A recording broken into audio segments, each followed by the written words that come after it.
شروع اللہ کا نام لے کر جو بڑا مہربان نہایت رحم والا ہے۔ اے پیغمبر صلی اللہ علیہ وآلہ وسلم، جب منافق لوگ تمہارے پاس آتے ہیں تو ازراہ نفاق کہتے ہیں کہ ہم اقرار کرتے ہیں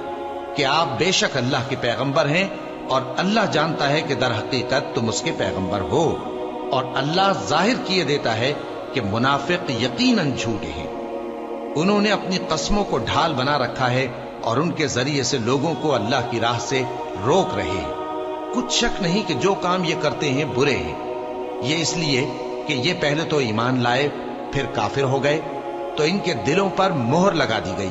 سو اب یہ سمجھتے ہی نہیں۔ اور جب تم ان کے تناسب اعضاء کو دیکھتے ہو تو ان کے جسم تمہیں کیا ہی اچھے معلوم ہوتے ہیں،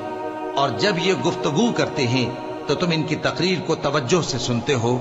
گویا لکڑیاں ہیں جو دیواروں سے لگائی گئی ہیں، بزدل ایسے کہ ہر زور کی آواز کو سمجھیں کہ ان پر بلا آئی۔ یہ تمہارے دشمن ہی ہیں، سو ان سے محتاط رہنا، اللہ ان کو ہلاک کرے، یہ کہاں بہکے پھرتے ہیں۔ اور جب ان سے کہا جائے کہ آؤ رسول اللہ صلی اللہ علیہ وآلہ وسلم تمہارے لیے مغفرت مانگیں، تو سر ہلا دیتے ہیں،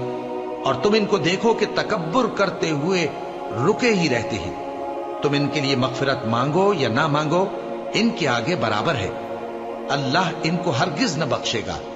بے شک اللہ نافرمان لوگوں کو ہدایت نہیں دیا کرتا۔ یہی ہیں جو کہتے ہیں کہ جو لوگ رسول اللہ صلی اللہ علیہ وآلہ وسلم کے پاس ہیں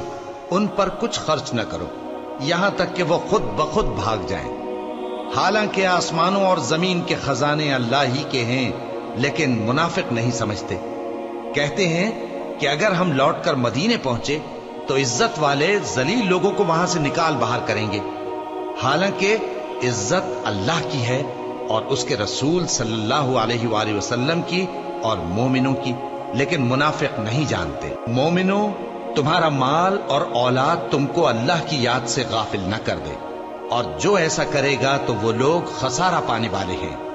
اور جو مال ہم نے تم کو دیا ہے اس میں سے اس وقت سے پیشتر خرچ کر لو کہ تم میں سے کسی کی موت آ جائے تو اس وقت کہنے لگے کہ اے میرے پروردگار، تو نے مجھے تھوڑی سی اور مہلت کیوں نہ دی تاکہ میں خیرات کر لیتا اور نیک لوگوں میں داخل ہو جاتا۔